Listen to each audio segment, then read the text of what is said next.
You're on. Welcome back and thank you for returning. Sam and his crew are just putting together the course material for those of you who would like to do the formal study course. The first time I was encouraged to do this, if you get any idea of the kind of person I was in my late 20s, what do you think I said? Like, yeah, right, no, thank you. Yeah. And then I had the wish that I had, because I missed out on putting deeply in my mind the concepts that were contained here. This the course material contains 10 readings of Tibetan translation. So you'll see the Tibetan, you get an overview of the course, you'll see some of the Tibetan language, the pronunciation and the English meaning of things, concepts that have not been translated into English before. I have a tendency to think I'm not that special. In my 20s, I had a tendency to think I wasn't that special, but I could be arrogant about it. So I didn't understand why would wisdom from Tibet that could free you from every form of suffering appear in my life, presented in a step-by-step form with quizzes and homeworks, translated personally by the first Western ordained person who was wearing a skirt on stage. So, we have a tendency to normalize our lives. But when something unique happens, when something so precious happens that not even 1% of the population get to touch, let alone have the motivation to feel, we think it's just normal stuff. Like I thought when I first met this stuff, it was just more stuff. Yeah? I've been reading Anthony Robbins. Ayn Rand was my favourite. This was just more stuff. I never got that 1,000 years of Buddhist thinking in Tibet, of deeply trying to figure out the Buddhist teaching, a being that appeared on the planet, a dude, a guy, a married person with children, could figure out how to remove every single pain and suffering from existence, and then open their mouths and started teaching people how to do that, and then people's lives began popping and transforming. And then they talk peacefully and so on. And you could have an unbroken lineage of this information written and from the heart. These two transmissions come directly from 2,500 years ago to this book that's in front of you. The words that I'm saying are not Hector's words. The stuff that will cover it has nothing to do with Hector, or Geshe Michael, or Tibetan Lamas. There's such a strict code of only passing on this information in the way that it was taught to you, and then recording who taught it to you, that the lineage of the Dalai Lamas, which is the lineage that we've studied through, is unbroken all the way to the Buddha. There's what, 30 people in here? How many in New York? How many in the US? 350 million? In the world? Everyone's suffering. Everybody's trying to get out of the bucket. You're trying different things to get out of it. Yeah? For some reason, this stuff, this precious stuff is here. So what I'm trying to highlight is there's course material for those of you who would like to come regularly. At the beginning of next class, we'll take your homeworks, which will take no more than 10 minutes to do at the most. If you took good notes. You can't fail at this. You see what I'm saying? Like the homeworks and quizzes is just a mechanism to get it deeper in your mind. That will not change you. That will let you look at it inside your heart. Because of repetition, something's happening inside of you. Writing it down, reading it back, playing this game of homework and quizzes is a tool to get this thing in your heart. Because the real game is not remembering these words. Although there's preciousness in knowing who this came from and what kind of beings they were, and the vastness of their knowledge and their experience in the world. So if you're at all tempted, I highly encourage you to grab a book. Where is Haley? Haley is the lordess of collecting and giving out homeworks. She's one of the angels in the room that has to volunteer her time and energy to grade all your stuff and give it back to you with beautiful hearts and gold and so on.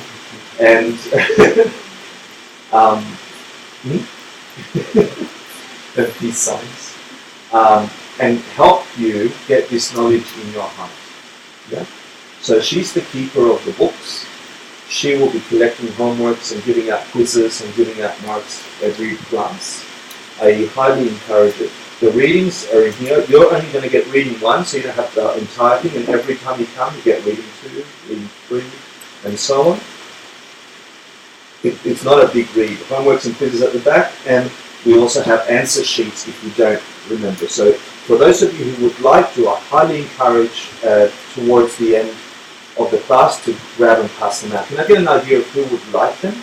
We've only got 15, and if we need to print some more, we will print some more. Yeah. So all we have to do is Haley will collect. Once we've run out of the 15, Haley will collect names of those that want them, and next week we'll have them. So there.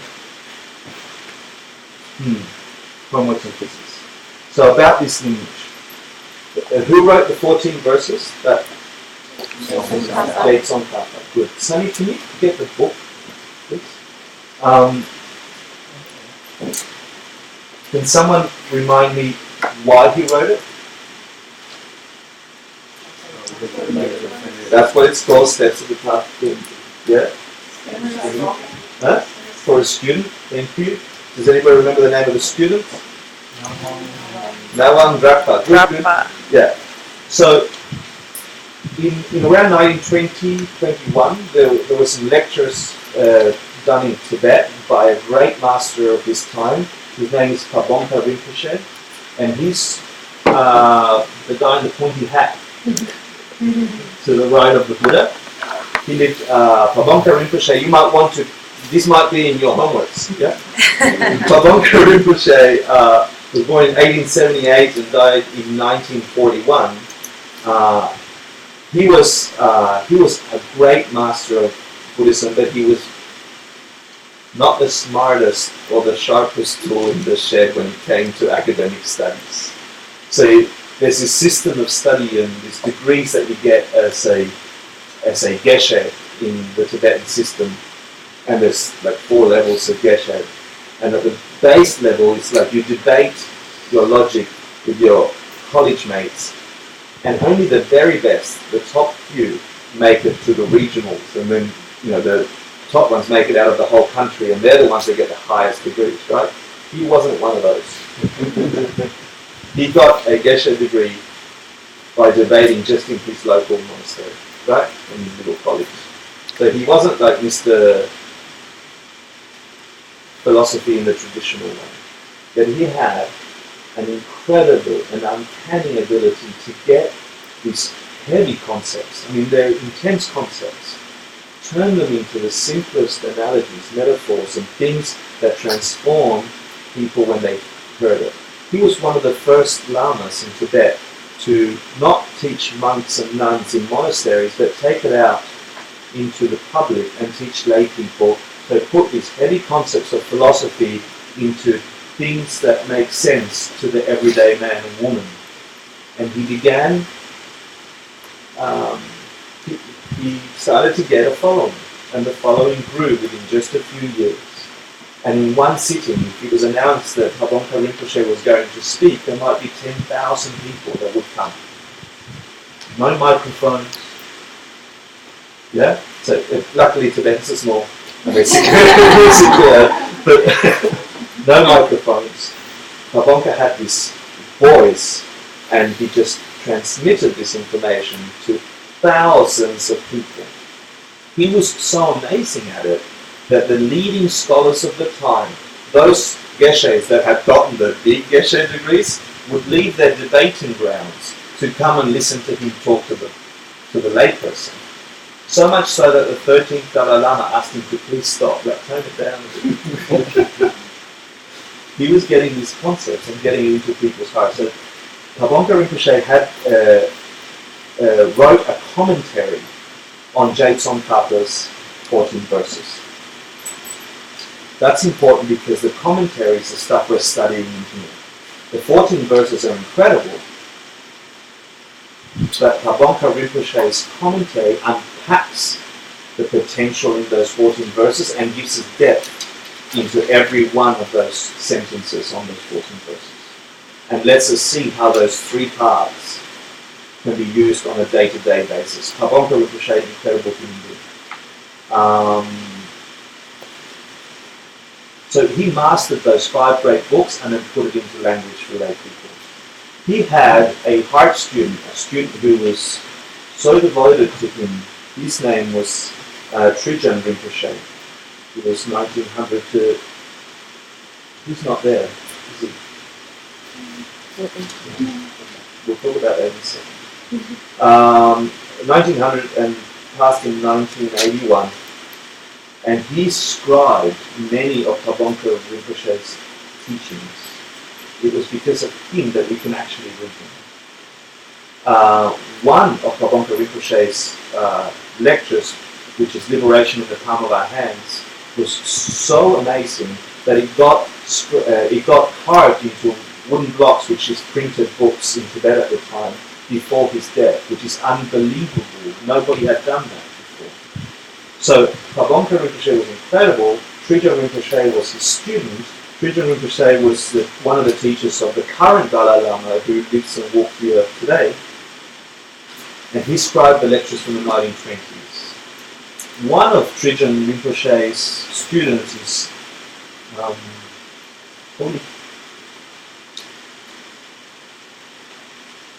Holy Rinpoche, who's on this side of the altar. He scared me.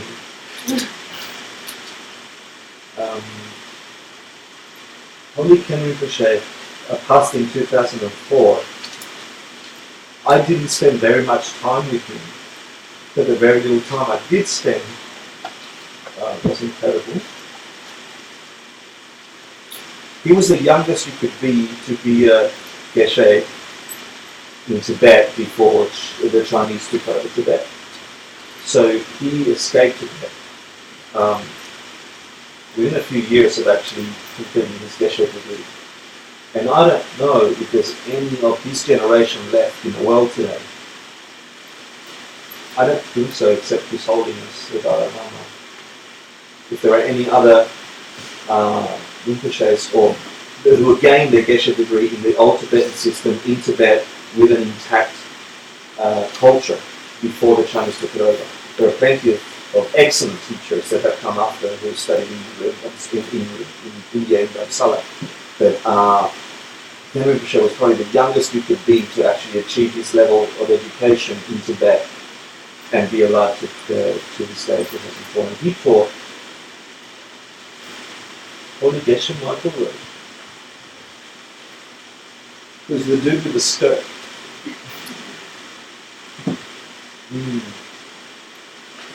You know the funny thing is, when I met Chris, the guy who had the altar with his guru, Jay, whatever it is, and I'm thinking, what a loser, right? I had no idea I was about to meet a person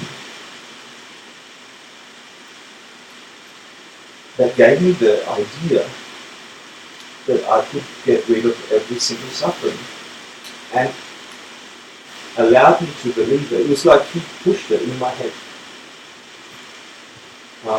And with all my ignorant rejection, he continues to this day. He surpassed those offended to be the most incredible being I have ever met. And if I had said this to Hector at 28, I would have gone, loser! For me. I don't know if you can imagine meeting a being that every time you're in front of them, every time you think of them, every time you think of anything, they are imbuing your mind with a wisdom that tells you you can transcend unhappiness and the normalizing conditions of the world. And if everything has a cause, I don't know what I have done to cause the experience to pop up a funny monk that spoke my language, spoke English, that I didn't have to go, what? Because they're hard enough concepts to get in your own language, let alone in Tibetan, or have to translate it and so on. So I don't know what amazing things each of you would have had to do to be able to get the lineage that came from Pabongka Rinpoche to Je Rinpoche to Lamtso Rinpoche to Geshe Michael Roach, to grab these things. He's the first Westerner to have achieved the Geshe degree. Grab these concepts, locked away in Tibet in a foreign language, begin translating them, put together a 5-year program that can change your life to utter bliss.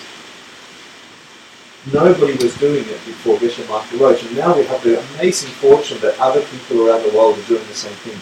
But what we have in our hands is truly magnificent. It's utterly precious, and I don't know how normalizing your mind is, but when I saw it for the first time, I didn't think it was that much of a big deal. 1995, 2011, how many years is that? 16? Yeah, probably lost it. So Geshe Michael Roach, the director of ACI, Asian Classics Institute, ACIP, the Asian Classics Import Project, the director of Diamond Mountain, scholar of Tibetan, Sanskrit and Russian. He's learning Spanish now, he's reading Dr. Hodi. He teaches, he's the author of many, many books. He is an incredible being, and if you get the chance to develop even a little bit of, I want to learn something from this person, I hope that you get what I got, because it's incredible. So what I'm saying is that what you've got in front of you is a rare, rare thing. And depending on how you approach it, will depend on how long it takes you to have the magnificent results that it could give you. I have a minute left, and I have a couple of requests and things. It's encouraged, if you get this book in conjunction with your class notes, it is the commentary translated by Lamtso Rinpoche and Geshe Michael Roach of Pabongka Rinpoche's commentary. So it's a summary of that, and it's beautiful. And at the beginning, it's got this magnificent story of what happens to monks in Tibet, as they're young monks, stored in the monastery, burnt lives of each other. So it's only like $7.50 or something like that. It is beautiful reading, and I keep referring to it during my last 16 years in my faith. It holds the key to becoming a Buddha once you figure out what that means. So highly encouraged there. You can get them from the free books. The other thing is, for those students that are thinking of coming on a regular basis, the ones that would like to do this, there's a couple of jobs. The first job is, I would like a list of students so we can have an email if there's any changes. Like we might change the time from 7:30 to 7, we might change, we'll skip one day because there's an emergency. We'd like to be able to email you and say, not this week, yes next week. It's Josephine's birthday, let's all surprise her and get her flowers. Is Josephine here too? I'd like you to I'd like you to get to know the people who have volunteered their time to make this possible. It's easy for me because I can talk, I can sit up here and go blah, blah, blah, but it's harder for Haley. Homeworks and quizzes and master of the written word. Sam. Sam is an incredible person. He is, let's call him the social media coordinator. He's the one that creates the environment that you're in, has set up the altar, put the flowers, organized the books. He's an incredible person. He's always devoting his time, and so much of what we're doing here will depend on Sam. Beautiful Jane, who, because of her, there are people in Australia, in Argentina, in the West Coast, and in Europe who are now watching this live and streaming. So everyone say hi. Hi. And these people have emailed us and said we want to be part of this. So we'll, to those people who are listening, feel free to email Jamie or Hector if you have, or the 3 Jules, if you've got any questions that you want us to answer on a regular basis, and we'll include you week after week. Yeah? So you're part of a bigger thing. If it wasn't for Jamie doing her thing every week, there's countless people who will not have access to this class over the next 5 years. So what I'm saying that for is if any of you would like to contribute, help them. Yeah? So they might need help grading, or Sam might need help putting the altar together and making sure everybody's welcome and the mats are out and etc. etc.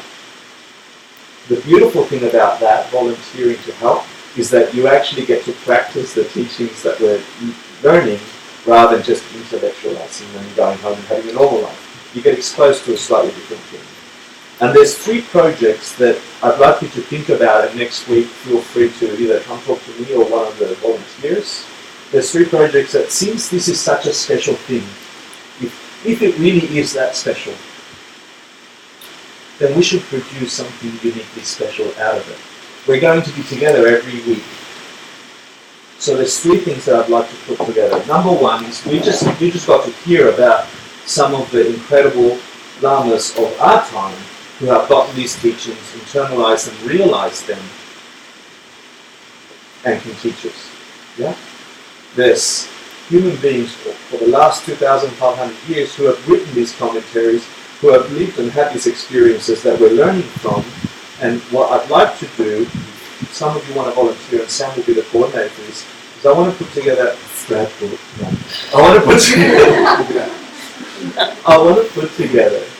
an iconographical record, images of what's Je Tsongkapa look like, really. I mean, it's just the name.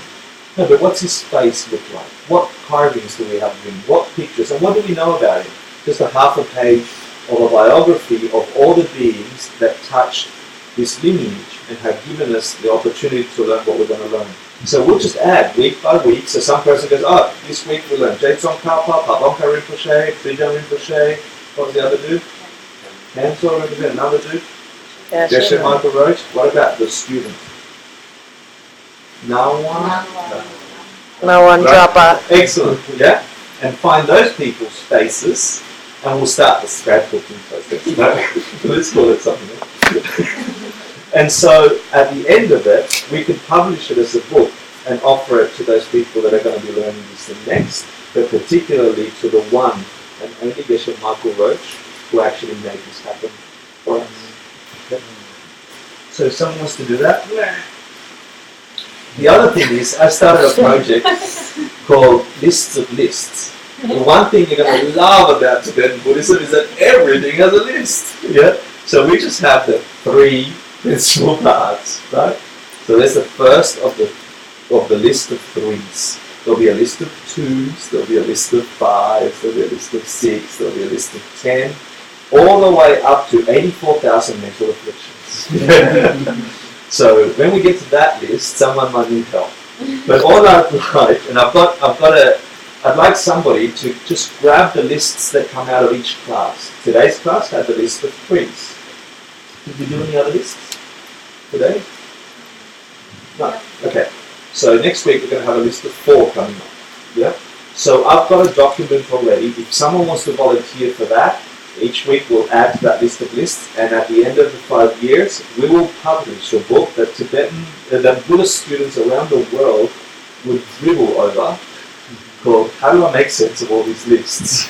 So we'll have a book of lists. Yeah. So the Lam Rim list. 14 verse up to 1,000. Oh, that's another list. Thank you. And then there's another project I'll talk about another time, and this is more about putting that second state of mind, the bodhicitta state of mind, into practice. And there's a group of people, 108 of them, in Nepal, who several years ago allowed me to photograph them with the hope that one day something good will come to them. So I gave them food. These are homeless people. They're either lepers or they're people with mental disability or something, beggars in Nepal, who allowed me to take photos of them in exchange for their stories. And I have this document with their information and their pictures. And they were happy to exchange it for food and a conversation. But what I'd like to do is surprise them in the next year or so, and based on the information they give us, go back and do a short documentary of finding them again, and having collected some money from the students and the people that we know, and go and help them. So the lady that couldn't send her child to school because she had to use her to beg every day, if we could just find $500 for her, that would pay for a year's school. And then go back and document this and actually try and live out the things that we're trying to develop. So it could be an excursion, and I have no idea whether it will take a year or a year and a half or 2 years, but there's enough people in Nepal that we know collectively that we could connect with and start looking for these people. And then by the time a small group of us go there for an excursion, because we want to figure out where all these Tibetan things came from, there's a bunch of Tibetans in Nepal, we could go back and actually surprise these 108 people and give them something that they never expected. Whether it's, a dentist visit or, 3 months rent, something. It'd be a nice exercise. And document it. Sell the documentary, make cash, and get out of our hands. What we're going to do now is close off, because what we did is 2 hours we spent together. Sorry, I'm a little bit over. 2 hours we spent together.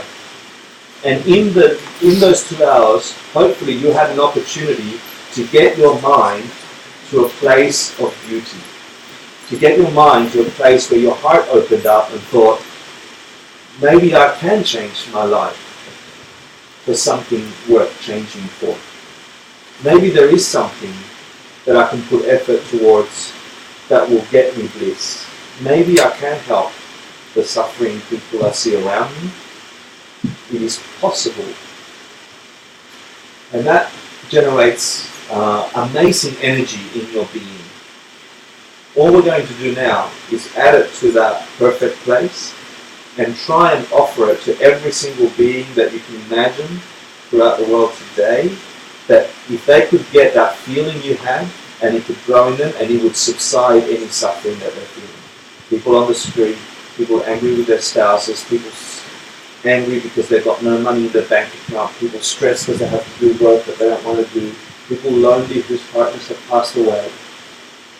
If you can imagine what we did today, going out to these beings and just touching them, and even if it's for a second, that they feel a sensation similar to the one you felt, then you're dedicating any goodness that you did today for other people being free from suffering. So we're going to do that blah blah blah, and then that blah blah blah, and that means we're ending for today.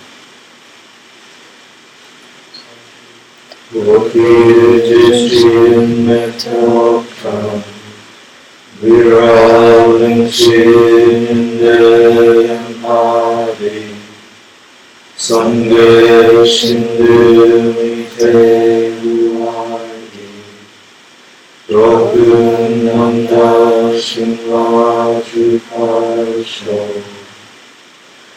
Yam Guru Ratnamandalatam Yenatayami Diyoku Sunam Yeshe Tsoksokshin Sunam Yeshe Junwei Dhamma Guni Tokai. Just rest in that space for a little bit and imagine that being that you imagine at the top of your head sinking down until it reaches the level of your heart. You're deciding there to be rested.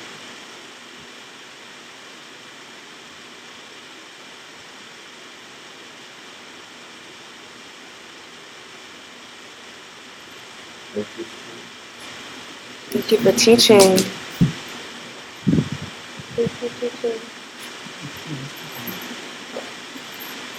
That was fun. Thank you so much for coming. Yeah, it was really good fun. I was scared.